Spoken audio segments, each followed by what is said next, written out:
Most of us walk through life with this deep belief that we're supposed to be in control of everything. We plan every step, we map out every detail, and when things don't go according to our plan, we feel like the whole world has turned against us. But here's the truth. You were never created to carry that kind of weight. Control was never your assignment. That's the part so many of us have misunderstood about God's message. He never said, figure it all out on your own. He said, trust me. There's a difference. And because we miss that difference, we live anxious, frustrated, and exhausted, trying to hold together pieces of a puzzle we were never meant to complete without Him. Think about how much time we waste stressing about what's next, or how this is going to work, or what will happen if it doesn't. That's human nature, right? But God's message has always been about surrender. Not the kind of surrender where you quit, but the kind of surrender where you hand over the driver's seat because you finally realize you're not qualified to navigate every twist and turn. See, the problem is we confuse control with responsibility. Yes, you're responsible for showing up, for giving your best, for working hard, but the outcome, that's not yours to control. That belongs to God. And when you finally get that, you stop carrying a burden you were never built to carry in the first place. Let's be real. Control gives us the illusion of safety. It makes us feel like we've got it all figured out. But what happens the moment life throws something at you that wasn't in your plan? The job you thought was secure disappears. The person you thought would always be there walks away. The health you took for granted gets tested. That's when control shows you its real face. It was always temporary, always fragile. But surrender, that's where you find peace. Because when you surrender, you're no longer depending on something shaky. You're depending on something unshakable. I've met so many people who spend their whole lives chasing security through control, controlling their money, their relationships, their future. And yet, even with all that effort, they're still restless inside. Why? Because no amount of control can give you the peace that only comes from letting go. And isn't that the message God has been trying to show us all along? He doesn't want you living in fear of what's next. He wants you walking in faith step by step, trusting that even when you can't see the full picture, He already does. Here's the shift. Instead of asking, how do I control this? Start asking, how do I trust through this? Because when you do, the pressure lifts, the anxiety quiets down. The storm may still rage, but you're no longer fighting it alone. You realize you were never supposed to have all the answers. You were only supposed to trust the one who does. And that's when your whole life changes. So stop exhausting yourself trying to manage what was never in your hands. Release it. Trust it. Because the freedom you're looking for doesn't come from holding on tighter. It comes from letting go. One of the biggest misunderstandings we've carried our whole lives is thinking that God's message was about religion instead of relationship. We were taught that if we showed up to the building every week, if we memorized the verses, if we followed every ritual, then somehow that meant we were right with God. But let me ask you something. How many people do you know who can do all of that and still be broken inside, still be angry, still be lost? That's because rituals without relationship don't transform your heart. Religion can make you look the part, but relationship makes you live the part. God was never after your performance. He was after your connection. See, it's easy to hide behind religion because religion is measurable. You can check a box. You can say, I prayed today, I gave today, I showed up today. But relationship doesn't work like that. Relationship is deeper. It's daily. It's not just what you do on Sunday. It's how you treat people on Monday. It's not just repeating words you don't even feel. It's pouring out what's really in your heart, even if it's messy, even if it's broken. God's message has never been fake it until you make it. His message has always been come as you are and I'll walk with you. The problem is we confuse discipline with devotion. Discipline is about routine, but devotion is about love. Think about it like this. Anybody can follow rules if they're scared of punishment. But when you truly love someone, you don't follow the rules just to avoid punishment. You live in a way that honors them because you care. That's the difference between religion and relationship. Religion says, I have to. Relationship says, I want to. When you operate from religion alone, you start comparing yourself to other people. You start thinking, I pray more than him, or I serve more than her. And before you know it, pride creeps in. But when you operate from relationship, the only comparison you make is with who you were yesterday. Because the goal isn't to look holier than the next person. The goal is to be closer to God than you were before. That's the message that's been misunderstood for too long. And let's be real, relationship takes vulnerability. It means you stop pretending. It means you're honest about your doubts, your fears, your failures. That's uncomfortable, but that's what makes it real. God isn't impressed by a mask. He's not impressed by how perfectly you recite the words. What moves him is when you drop the act and give him your heart as it really is, because that's where transformation begins. So I need you to understand this. Religion might make you appear righteous, but only relationship will make you whole. Don't just settle for rituals. Don't just chase the appearance of being connected. Build the relationship, because at the end of the day, God's message was never about you just knowing a hymn. It was about you truly knowing him. One of the most dangerous misunderstandings we've carried is believing that blessings are only the things that feel good, look good, and make life easier. Somewhere along the line, we equated blessings with money in the bank, the promotion we wanted, the car we dreamed of, the house that makes us look successful. And yes, those things can be blessings. But if that's the only definition we have, then what happens when the blessings don't look like material gain? What happens when the blessing shows up as struggle? When it comes dressed as loss? When it doesn't look anything like what you prayed for? Too many people miss God's message because they've confused blessings with comfort. But God never promised comfort. He promised growth, and growth often comes wrapped in challenges.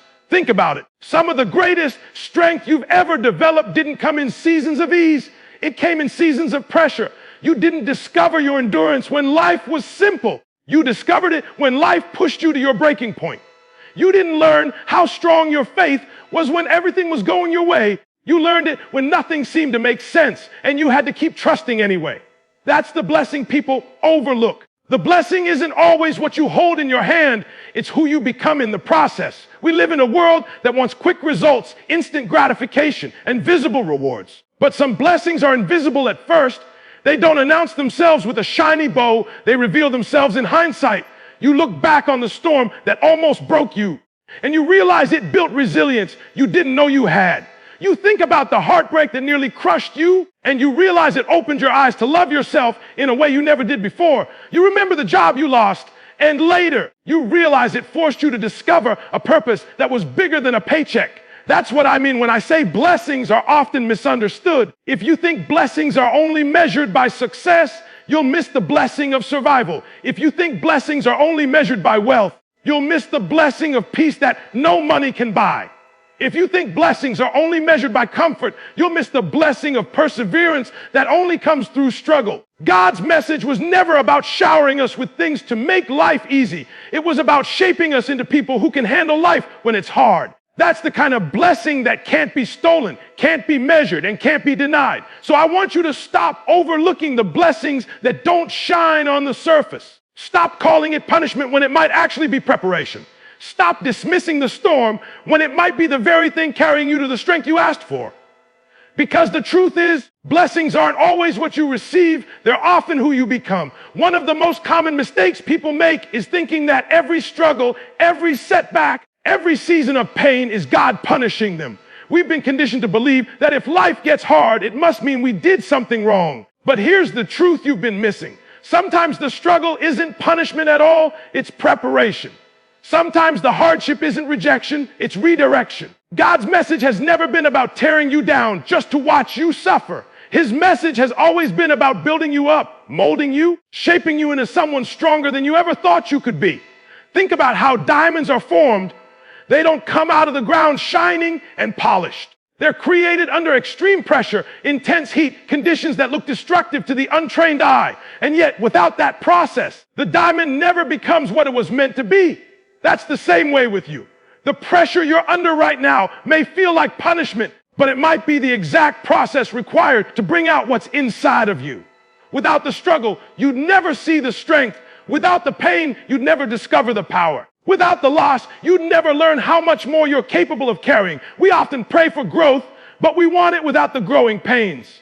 We ask for strength, but we don't want the weight that builds it. We ask for patience, but we don't want the waiting that develops it. You can't have one without the other.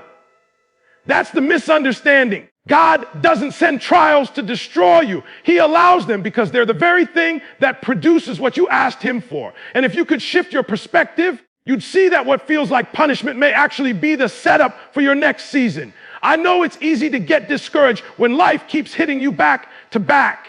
You start wondering, why does it seem like every time I take one step forward, I get knocked 2 steps back?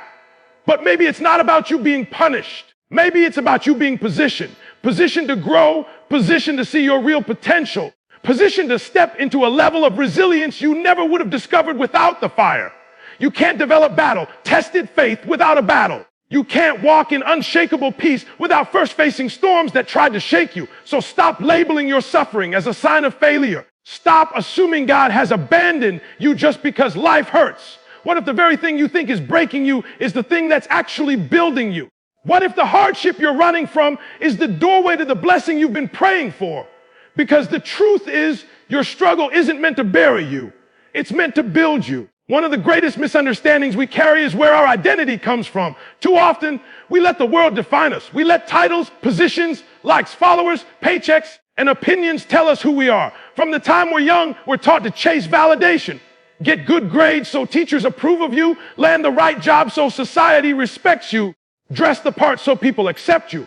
And without even realizing it, we start living for applause instead of purpose. But God's message was never about your worth being tied to people's approval. His message has always been that your identity is rooted in Him, not in the shifting opinions of the crowd. The problem with chasing validation from people is that it's never consistent. One moment they celebrate you, the next moment they criticize you. One moment you're the hero, the next moment you're forgotten. If your identity is tied to that, you'll constantly live on an emotional roller coaster. High when they cheer, crushed when they don't. That's why so many people are drained. They spend their whole lives performing, trying to meet expectations, trying to be enough in the eyes of people who are never satisfied. But when you understand your identity in God, you stop living for applause and you start living from assurance. You stop chasing worth because you already know you have it. Think about how powerful that shift is. When your identity comes from God, rejection doesn't break you because you know doesn't define your value. Failure doesn't define you because you know your mistakes aren't your identity.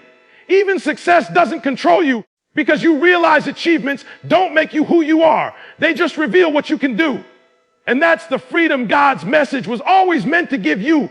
The freedom to stop performing and start living authentically. But here's the challenge. Most of us don't even realize how much we've tied our identity to things outside of us. We say, I am my job, I am my status, I am my success. And then when any of those things are taken away, we crumble because we don't know who we are without them. That's why people have midlife crises, breakdowns, and identity struggles, because they built their entire sense of self on something temporary.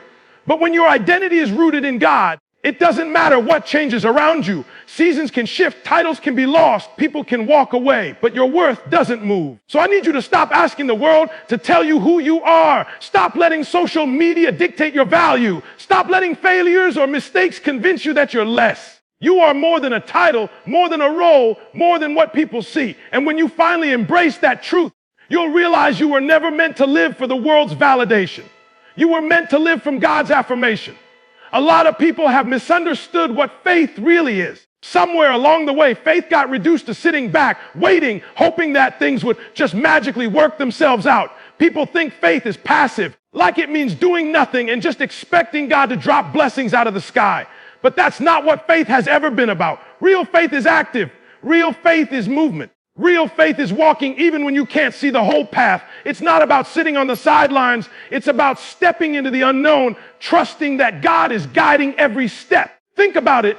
When you pray for change, you don't just sit there and do nothing. You align your actions with the thing you've been praying for. If you're asking for healing, you also take care of your body. If you're asking for opportunities, you prepare yourself so when the door opens, you're ready to walk through it. If you're asking for guidance, you keep moving forward instead of staying stuck in the same place. That's what faith looks like. It's not just words you speak, it's the way you walk. Faith is not waiting for the perfect moment. It's moving in the middle of imperfection.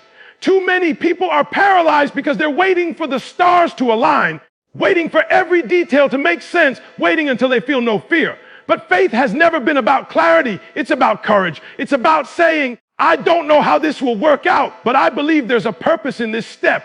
And when you live like that, faith becomes your fuel instead of your excuse. Here's the reality. Fear and faith often show up at the same time. The difference is which one you choose to act on. If you wait until you feel no fear, you'll never move. But if you choose to move in spite of the fear, that's faith in action. Faith isn't denying the storm. It's trusting that the storm won't drown you. Faith isn't pretending the mountain doesn't exist. It's climbing anyway, knowing you're not climbing alone. And I'll tell you this, faith grows the more you use it. The first step feels shaky, but each step builds confidence. Just like a muscle, the more you exercise it, the stronger it gets. That's why some people seem unshakable. They didn't start out that way. They built it step by step by choosing to move when it didn't make sense, by choosing to trust when they couldn't see the outcome. That's how faith becomes real. It's proven in the doing, not just the believing. So don't confuse faith with waiting around. Don't convince yourself that standing still is faith. Faith is when you step forward even when the path isn't clear. Faith is when you take action with trust in your heart. Faith is when you move, not because you see the finish line, but because you believe it's there. If there's one thing that's been misunderstood more than anything else, it's the core of God's message. People have complicated it with rules, traditions, and endless debates, but when you strip it all down, his message has always been about love. Love for him, love for yourself, and love for others. That's it. That's the foundation. But somehow we turn it into a list of do's and don'ts, of who's right and who's wrong, of who's in and who's out. And in the process, we've missed the heartbeat of it all, love. When you think about it, love changes everything. Love isn't just a feeling, it's an action. It's patience when someone pushes your buttons. It's forgiveness when someone doesn't deserve it. It's generosity when you don't have to give. Love is showing up when it would be easier to walk away. Love is listening when it would be easier to argue. Love is choosing compassion over judgment, grace over criticism, and unity over division. That's the message God has been sending from the very beginning, but we've misunderstood it because we keep making it more complicated than it is. Here's the truth. If you say you love God, but you can't love people, you've missed the point. If you say you love yourself, but you constantly tear others down, you've misunderstood what love is. And if you love people but can't extend that same grace to yourself, then you're still not living in the fullness of that message. Love has to flow in all directions, upward, inward, and outward. That's what makes it whole. But love isn't easy, and that's why so many people avoid it. It requires humility, vulnerability, and sacrifice. It means letting go of grudges when you'd rather stay angry. It means seeing the humanity in people you disagree with. It means treating yourself with kindness instead of constant criticism. And it means staying rooted in something deeper than just feelings, because feelings come and go. But love is a choice you make daily. When you start living through the lens of love, everything shifts. Your perspective changes. Instead of asking, what can I get? You start asking, what can I give? Instead of seeing people as obstacles, you see them as opportunities to extend grace. Instead of measuring your life by achievements, you measure it by the impact you've made on the lives around you. That's when you start to truly align with the message God has been speaking all along. So don't let the noise of the world distract you with rules, arguments, and divisions. The core is simple, the command is clear, the message is timeless: love.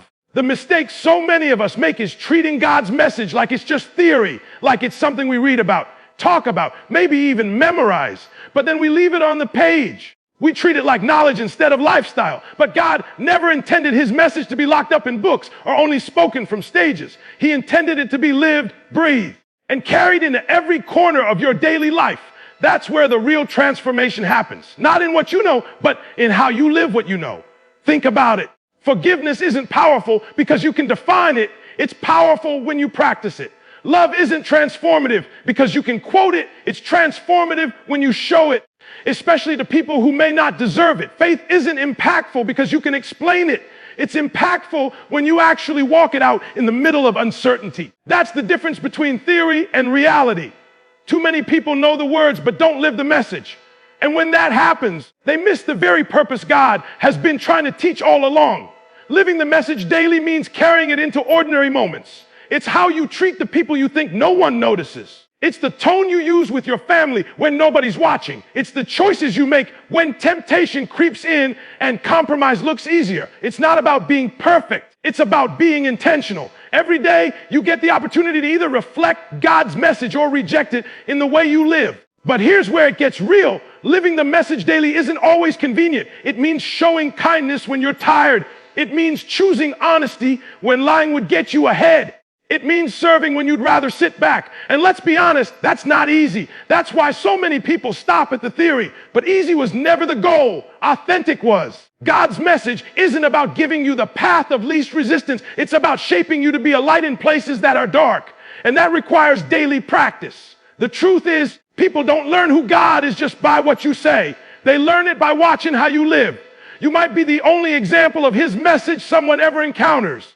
And when they see how you handle pressure, how you show love, how you walk with integrity, that's when they catch a glimpse of what the message was really about. So don't just carry the words in your head. Carry them in your actions, in your choices, in the way you live. Because the real power of God's message isn't found in knowing it. It's found in living it every single day.